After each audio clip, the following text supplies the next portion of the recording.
Close your eyes. Can you still see? I don't mean with your physical eyes. I mean with that deeper sight that notices when someone is lying, that recognizes truth before your mind catches up, that feels the presence of the divine in a sunset or a prayer. Ibn Arabi taught that your heart has eyes, and they see what your brilliant mind cannot. Right now, as you listen to these words, two completely different kinds of perception are happening inside you. Your mind is analyzing, categorizing, comparing these ideas to what you already know. But your heart is recognizing something. It's seeing through the words to the truth they point toward. And that recognition, that immediate, wordless knowing is what Ibn Arabi called the vision of the heart. This isn't metaphor. This isn't poetry.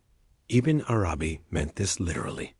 The heart has eyes, spiritual eyes that perceive realities your rational mind cannot even approach. And once you understand how to see through these eyes, everything changes. Your relationship with knowledge changes.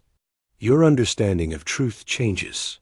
Your entire experience of reality shifts from thinking about God to seeing God everywhere. But first, you need to understand why your mind cannot see what your heart sees naturally. Your mind is an incredible instrument. It can solve complex problems, build civilizations, create art, compose symphonies. But it has one fundamental limitation. It can only work with what is already known. Your mind takes information from the past, compares it to current experience, and projects into the future. It's a processor of data that already exists. The heart sees differently. The heart perceives what is emerging, what is being revealed in this moment, what has never been seen before. Ibn Arabi called this kashf, unveiling. When the heart sees, it's not remembering or analyzing. It's witnessing reality as it unfolds. From the unseen into the seen. Think about the last time you met someone and instantly knew you could trust them. Your mind had no data to support this knowing. You hadn't run a background check. You hadn't analyzed their behavior patterns. But your heart saw something immediately, their essence, their true nature, and you knew. This is the eye of the heart in action. Or remember a moment when you were in prayer or meditation and suddenly felt an overwhelming presence of peace or love or truth that brought tears to your eyes. Your mind might have thought, this is just emotion, or this is psychological. But your heart was seeing the reality behind the appearance. It was witnessing the divine presence that is always there, hidden behind the veil of ordinary perception. Ibn Arabi taught that this faculty, the spiritual sight of the heart, is actually more natural to human beings than rational thought. We are born with hearts that can see God directly. But as we grow up, we learn to trust only what the mind can prove. And gradually, we forget how to see with the heart. This creates a profound spiritual blindness. We become like someone who has forgotten they have eyes and tries to navigate the world by hearing and touching alone. They might become very skilled at this limited way of perceiving, but they're still missing the most immediate and complete way of knowing their environment. The tragedy is that most people spend their entire spiritual lives trying to think their way to God. They study scriptures, learn theological concepts, debate philosophical questions about the divine. And while this intellectual approach has value, Ibn Arabi taught that it's like trying to see the sun by reading books about light.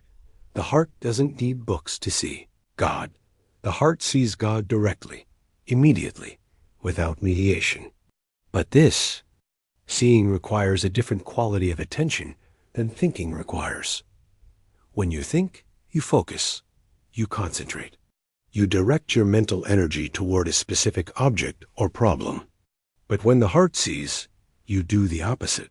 You open. You receive. You become spacious enough for truth to reveal itself to you. Ibn Arabi described this as the difference between the light of reason and the light of revelation. The light of reason illuminates what is already there. It helps you see existing objects more clearly. But the light of revelation brings new realities into being. It shows you what was previously hidden or non-existent. This is why your heart can see possibilities your mind cannot imagine. Your mind works with what is. Your heart perceives what could be, what wants to emerge, what is being born in this moment through divine creativity. But here's what's truly revolutionary about Ibn Arabi's teaching. He said that when the heart truly opens its eyes, it sees that everything is God appearing in different forms. The trees, the sky, other people, your own thoughts and feelings. All of it is divine consciousness manifesting itself for its own recognition and delight. Your mind sees separate objects, this tree, that person, these thoughts, those feelings. All distinct, all separate, all existing independently.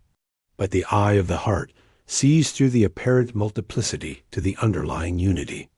It sees one divine consciousness playing all the roles, wearing all the masks, appearing as all the forms.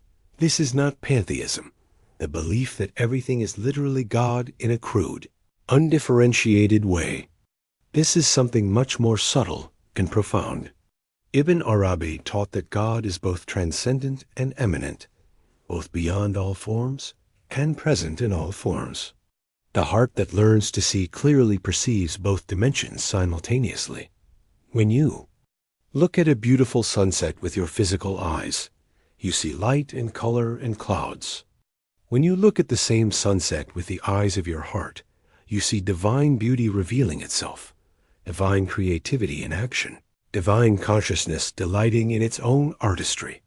Both perceptions are valid, but only the heart's perception reveals the deeper truth of what you're actually witnessing. This changes everything about how you relate to your daily experience.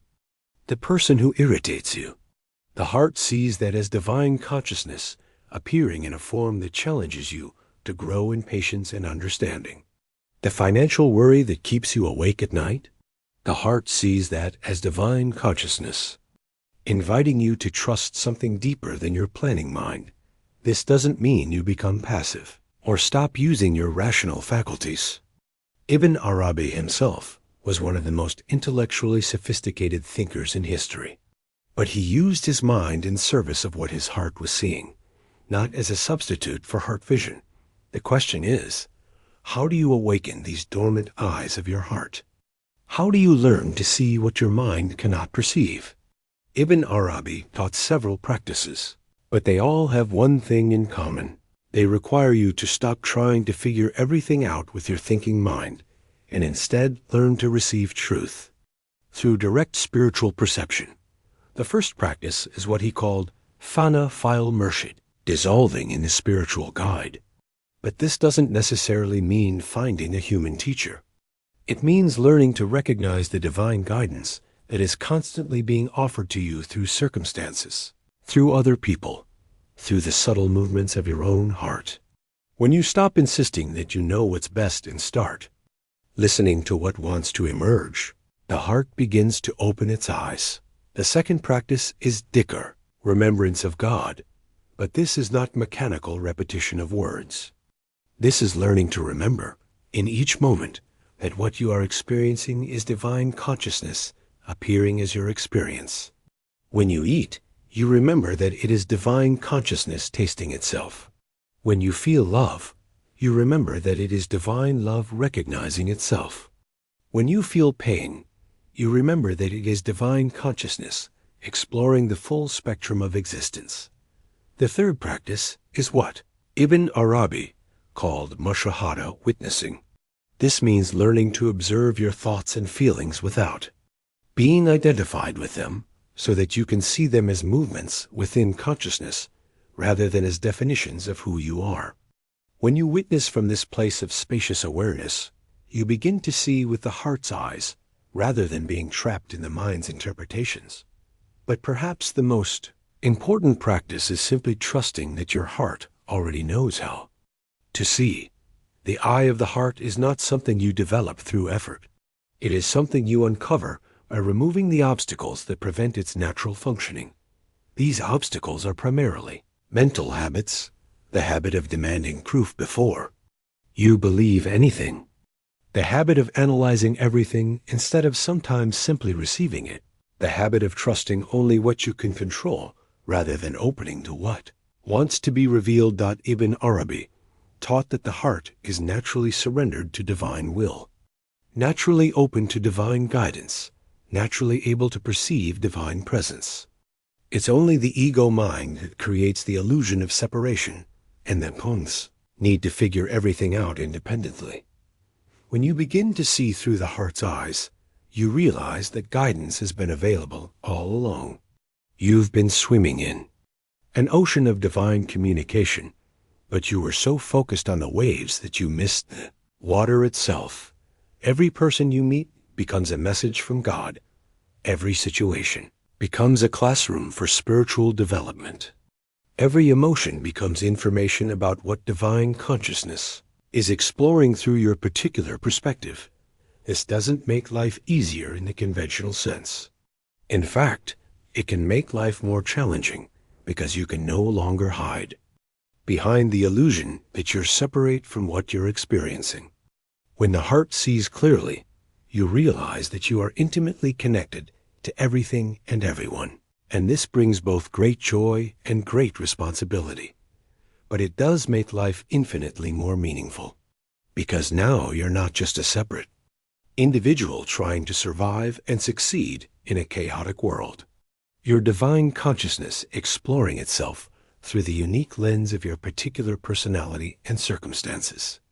You're participating in an ongoing cosmic dance of revelation and recognition. The heart that has opened its eyes sees that every moment is sacred. Every encounter is significant. Every experience is a gift of divine creativity. This is not sentimental spirituality. This is the most practical way of living, because when you see reality clearly, you can respond to it wisely. Ibn Arabi said that the person whose heart has truly opened its eyes becomes al-insan al-kamil, the perfect human being. Not perfect in the sense of making no mistakes, but perfect in the sense of being a clear mirror that reflects divine consciousness without distortion. Such a person lives simultaneously in the world of forms and the world of meaning, in the realm of multiplicity and the realm of unity, in time and in eternity. They engage fully with practical life while never forgetting that everything they see is divine consciousness appearing as their experience. This is your birthright. This capacity for spiritual sight is not reserved for special people or advanced mystics. Every human heart has these eyes. They are just waiting for you to remember how to open them. The next time you find yourself trying to think your way through a spiritual question, experiment with asking your heart instead. Sit quietly, pose your question, and then listen not for mental answers, but for the wordless knowing that arises when you truly open to receive guidance. The next time you feel overwhelmed by the complexity of life, experiment with seeing through the heart's eyes instead of analyzing with the mind. Look for the divine presence that is always available, the divine intelligence that is orchestrating everything, the divine love that is the source and destination of all seeking. Your mind will tell you this is naive, impractical, unscientific. But your heart knows better. Your heart can see what your mind cannot even imagine. And in that seeing, Ibn Arabi promised, you discover not only who you really are, but who God really is, and how those two recognitions are actually one recognition appearing as two. Close your eyes again. Can you see it now? Not with your physical eyes, but with those deeper eyes that have been waiting patiently for you to remember they exist. The eyes of your heart are already open. They're just waiting for you to trust what they see. This is the vision that changes everything, not because it adds something new to your experience, but because it reveals what was always already present, waiting to be recognized by the only part of you that was ever capable of true sight. Your heart has eyes, and they see God everywhere. including looking back at you from the mirror of your own awakened consciousness.